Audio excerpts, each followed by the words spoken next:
Hello and welcome to Radical Disruption. I am so grateful, so honored that you are here. And I just have to say, Happy New Year. This is the first episode that I'm recording in 2025. So even though this is launching, I think like mid to end of January, you might be thinking, not really Happy New Year anymore. But in my book, in my rule book, in Maya's rules, we say Happy New Year through the end of January. So Happy New Year. And you might be thinking, okay, we're going to dive into a very typical goal setting episode. Everyone's talking about setting goals and accomplishing goals and staying consistent. The way that I approach goals is very, very, very different. And I actually thought about sharing the way that I approach goals so many different times, but I was like, I actually don't know how people are going to react to this because it is such a different approach. Like, I would say you probably might even walk away from this episode thinking that it's not really so much about goal setting as it was like kind of planning. And you'll understand what I mean more as I dive into the episode. But I do set goals very differently. So this is not going to be your typical episode. We're not talking about SMART goals in here. And this episode may or may not be supportive to you. But what I really hope that you take away from this episode is that you don't have to set goals in any specific way that like a coach has, said like, this is how I set goals. This is how you should set goals. I really encourage you to figure out a way of setting goals that is supportive to you. Because when I very first started my business, I would say for the first like year and a half, almost 2 years of my business, I set goals in a lot of different ways, taking other methods from coaches, or I'd get like emails from people, at the end / beginning of a year of like, this is how I set goals. And I'm like, okay, that's how I'm going to set goals this year. And we're just going to test it out. And I've tried so many different things. And some of them felt really restrictive. Some of them, like some aspects of them felt supportive. So I've kind of like taken different aspects of different ways that people set goals and kind of pieced together my own way of goal setting. And this is what feels really, really supportive to me. But I think it really comes down to your personality. What is your human design type? What are your goals in your business and in your life? There's so many different factors, in my opinion, that play into how to set goals in a way that is really supportive for you.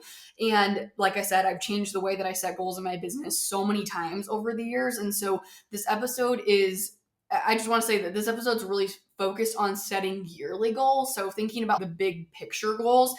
And the way that I approach goal setting for different scenarios, like a launch or a sale or something along those lines, is a little bit different. And I'm not going to dive into that in this episode. I really do want to focus on that big picture because, again, it is a new year. But this episode was sparked because the conversation for this episode was sparked because I was having a conversation with a client. This was, I would say, like mid-December of 2024. So we were talking about the end of the year and like closing out the year and starting 2025. And she really wanted to hop on this call because she wanted to talk about setting goals. I was like, of course, this makes sense, right? We're ending a year, starting a new year. And I think her question was something along the lines of, we're sitting on this call chatting, and she said, how do I know what goals to set in 2025? And she had a massively successful year in 2024, doing almost $1 million in revenue. And I think that what she was expecting me to dive into right then and there when she asked that question was, setting revenue goals and then breaking that down by quarter and then breaking that down by lunch and then breaking that down by week and then breaking that down by day. And if that works for you and that's supportive for you in the way that you want to set goals, fantastic. I have obviously nothing against that whatsoever. But that feels really restrictive for me because I'm so focused on the numbers. And I did that. I don't want to say that was like year one in my business. That's how I did my goal setting, was like that broken down by day, by week, by lunch. And again, it just felt really restrictive because all I was focusing on was the numbers. I was like, hey, what are the numbers? What are the numbers? What are the numbers? And then, if a week went by that I didn't hit the number of whatever that goal was, I was like, oh crap. Like immediately I'm spiraling. I'm like, oh my gosh, I'm not gonna be able to hit my goal. And it's like, that was not the case, right? And so I think that that's what she thought that I was going into. But what I really talked to her about instead is, how do you want your business to feel?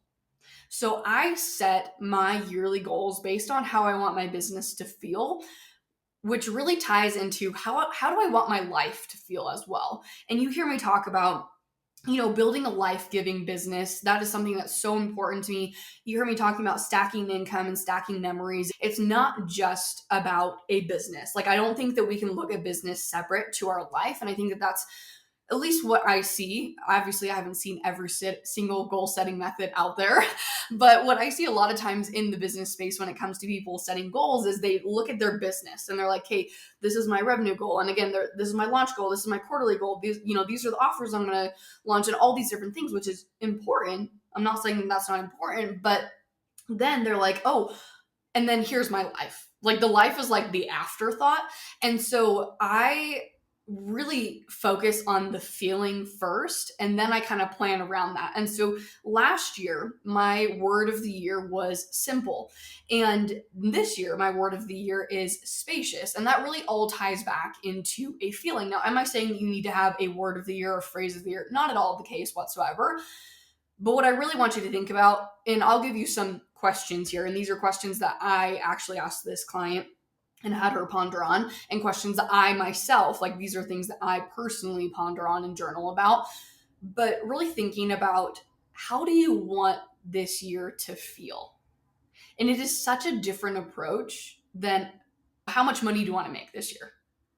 Totally different vibe there. And again, I'm all about making money. I want you to make as much money as possible. I believe that money in the hands of good people can only do so much good. And I know that you listening to this right now, you are going to make a huge impact in the world. And I want as much money in your hands as possible. I'm not saying it's not about the money, but I also want you to feel happy. And I want you to feel a certain feeling, whatever that feeling is that you want to feel as you make that money, right? So here's some questions to think about. What strategies contributed most to your success in 2024? And what about those strategies did or didn't go well in the moment? What would you repeat or what would you ditch? And again, yes, you can think about the strategy side of things, but also really thinking about how did you feel in that moment too? Like maybe you're talking about launching and maybe you had a really successful launch of an offer. Well, yeah, that's amazing if we're looking at it in terms of revenue, but what did or didn't go well? Maybe you burnt out after that. Maybe you had to take a month-long break because that launch took up so much energy and space or whatever it is. Or maybe that launch didn't, and that's great as well. But thinking about that. Another question, what boundaries need to be set in 2025 as you're looking back on 2024? How did 2024 feel, and how do you want 2025 to feel? So maybe 2024 didn't feel the way that you wanted it to. Well, how do you want 2025 to feel? And then I guess taking that question even a step further and asking yourself, how can I make 2025 feel different than 2024? Or maybe 2024 was great and you want to repeat that. How? Next question. What did your typical work day or week look like in 2024? And this isn't just like, oh, I worked 5 hours a day, or I worked 40 hours a week, or I worked 20 hours a week. That's great, but also breaking that down even further as well. How many of those hours were live calls? How many coaching calls did you hop on, or did you not hop on coaching calls? Asking yourself those questions and getting a little bit more specific. And then what do you want to change in 2025? Like maybe you worked 20-hour weeks and that's fantastic, but maybe, 3 or 4 hours of that day of your, I guess it depends on how many days. Let's just say that you're working 5 days, a week and you have 20 hours. So that's 4 hours in a day. Let's just say 2 or 3 of those hours were on calls. Maybe you don't want it to look that way. Maybe you did have that, 20-hour work week, which is fantastic, but maybe it didn't feel the way that you wanted it to feel, right? Maybe you felt drained after that day, even though you were only working 4 hours because you had so much calls, or, you were, whatever it was that you were doing, right? So you want to break it down even further than just looking at the hours worked. Next question, what parts of your business felt most draining in 2024? What parts of your business felt most life-giving in 2024? And you want to lean into, obviously, the things that feel more life-giving. Don't lean into the things that are draining you. Those things need to be changed. Another question is, what are your top 3 priorities for 2025 in life? In life that your business can help support. Interesting. Let me repeat that. What are your top 3 priorities for 2025 in life that your business can help support? And then the last question here, how will you celebrate wins and milestones in 2025? And how can you be better at celebrating than in 2024? I think as entrepreneurs, just general across the board, we're not very good at celebrating. I can admit that myself. I'm not very good at celebrating.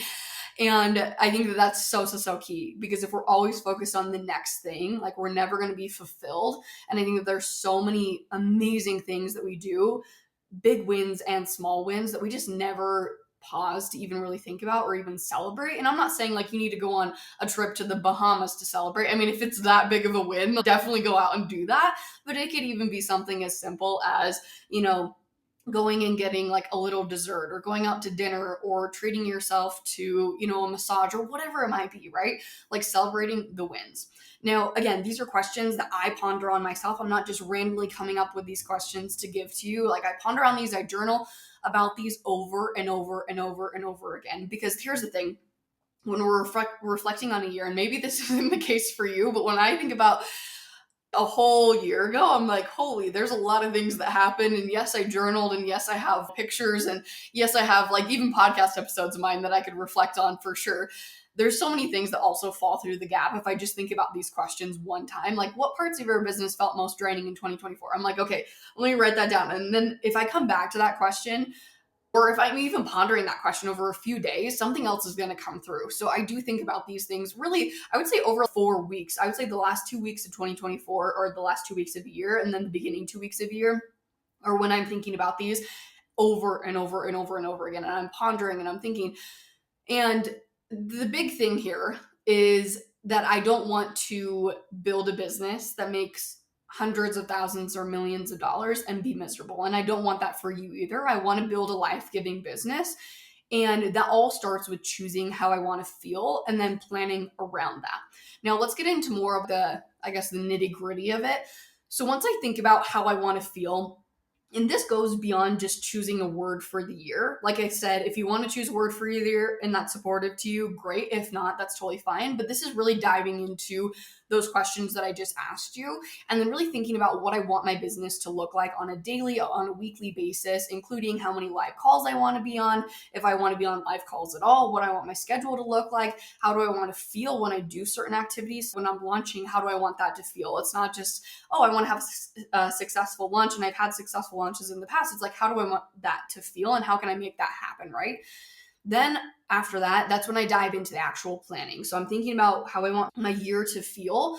And then this is where like loose planning happens. And I say loose planning because life happens. And there are just things that you just sometimes can't plan for, and that's okay. And you just have to learn to roll with the punches in life, but also of course in business too. So loose planning here. The first thing that I do is I pull out my calendar for the entire year, and I will mark down all the trips, all the vacations, all the birthdays, all the holidays, all the time off that I want to take, or at least roughly what I know of. Sometimes I don't have all my trips planned out in advance. And I think that this will also become even more important as I have kids who are like in school, and there's different like holidays and time off and all that. But I will sit down and I'll plan that all out.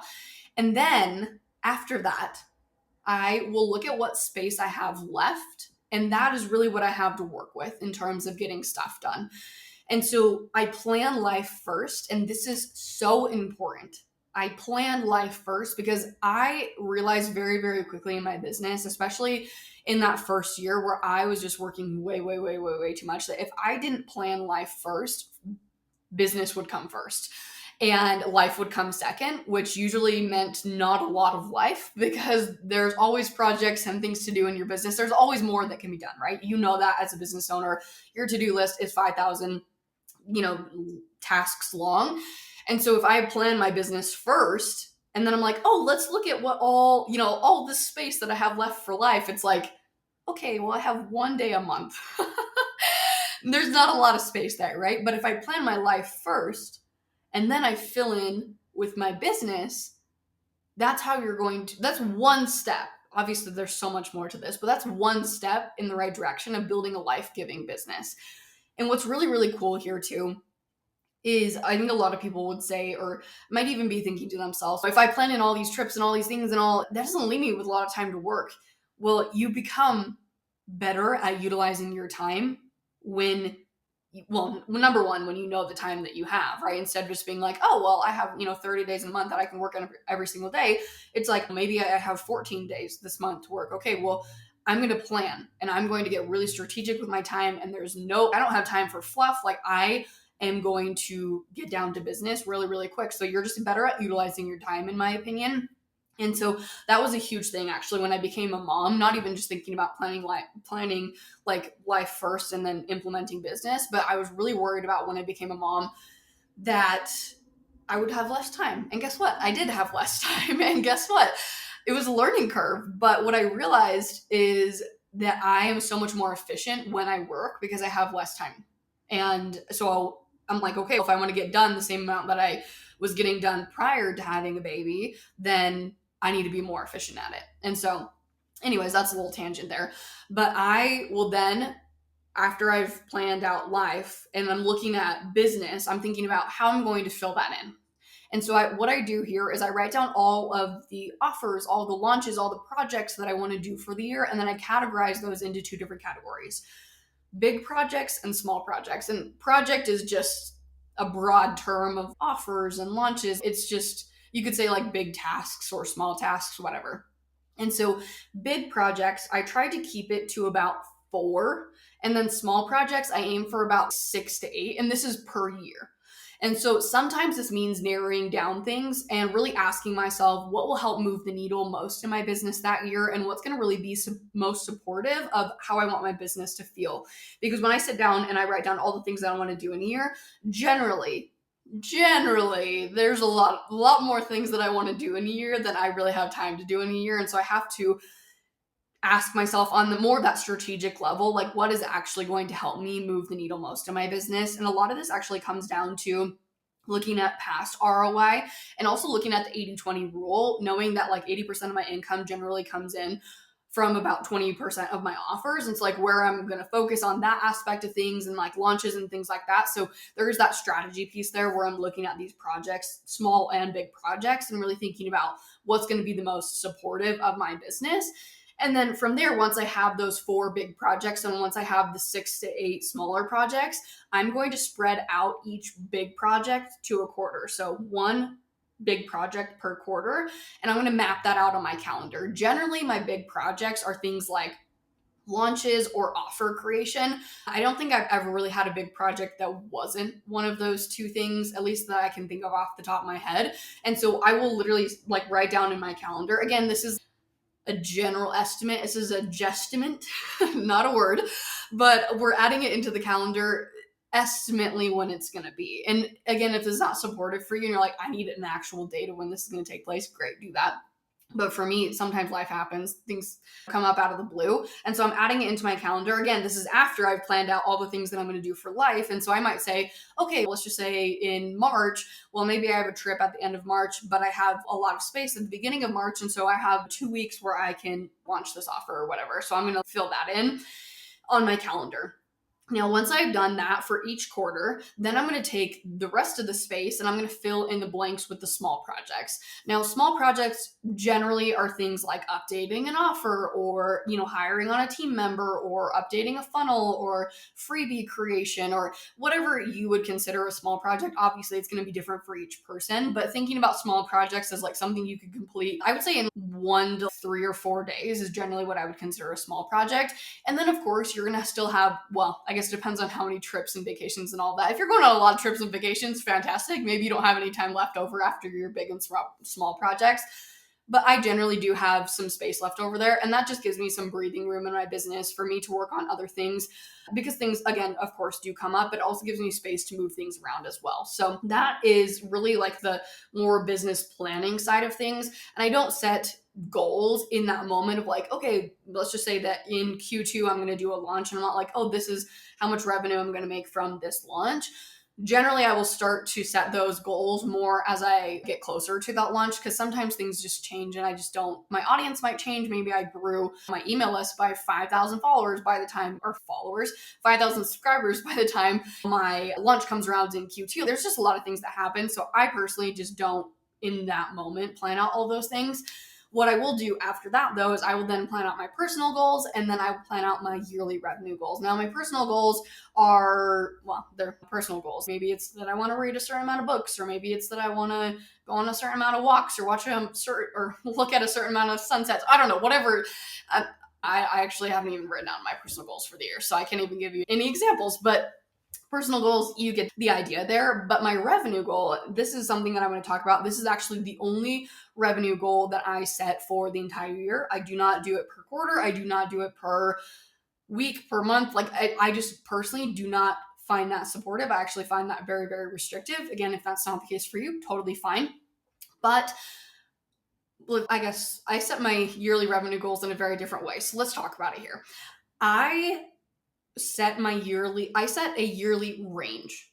Now, what do I mean by that? When I very first started my business, let's say, I think there was like 4 months left in the year, and I was like, hey, I have a revenue goal of 100,000. Guess how much I made that year? I made 100,000. And you're like, wow, that's fantastic. Yes, it is. But I think, and again, this might not be the case for everyone. This is just the way I personally see it, is when you set just a one set number, that is what you're focused on. You're not focused on anything past that. You are just focused on exactly how you are going to hit that number. And I think so many times that number is actually lower than what we could have actually hit had we not been solely focused on just one number. And I think that's a huge reason too why I don't set just specific like monthly goals or specific like I do generally set launch goals, but like I don't set monthly goals because I think for me sometimes majority of the time I surprise myself. And so I set a range goal. That's what I was looking for. So what does that mean? I set a bottom number that is very realistic based on what I've done in my business in the past. And then I set a stretch goal number. And so let's just say, for example, this actually is my yearly revenue goal for this year. It is 1 million to 1.2 million. And what I love about this is I keep my eyes focused on that stretch goal. And what is that saying where I think I've said it multiple times on here and I've slotted it every single time, where it's if you aim for the stars, at least you'll land amongst the moon or something like that. That's how I feel when it comes to my range goal, where I might actually hit that range goal of 1.2 because that's where my focus is, right? But if I don't, I'm still going to be within the 1 to 1.2 million range. And that's amazing, right? And I'm still going to celebrate the heck out of that because I'm still within my range, but my eyes are focused on my stretch goal. And I would say is probably even more than a stretch goal. It's more like a dream goal, if that makes sense, where it might be slightly unrealistic, but that's what I want my eyes focused on. I don't want my eyes focused on a number that is realistic because I think that there's so much magic that can happen and things that you can't ever even prepare for. And if your eyes are just focused on that one number, yeah, you might hit that number and that's great. But what if you could have done $100,000 more? What if you could have done $200,000 more? What if you could have done $300,000 more, right? And your range goal could even be 300,000 to 600,000, whatever it is. Focus your eyes on something greater and you'll land amongst the moon or the stars or whatever that saying is. So that is it for goal setting. And I hope that this was refreshing. I hope that you were like, oh, this wasn't what I was expecting it to be, because I know that there's a lot of stigma around like goal setting and I don't know, just the way that you can set goals and stuff. But at the end of the day, you have to choose a way of setting goals that is most supportive to you and in the way that you want to run your business at the end of the day. And what I really, really hope that you took away from this, though, is that it's more than just revenue. It's how do I want my business to feel? Because you want to build a life-giving business. Believe me, you do. That's why you started your business. So plan your life first. Plan how you want your business to feel, and then fill in the gaps with the rest of your business, and it's going to be transformational. It's going to change your life in the way that you approach business in this way. So I hope that this was helpful. Shoot me an email, shoot me a DM, let me know if this was helpful for you, and thank you so much for tuning in.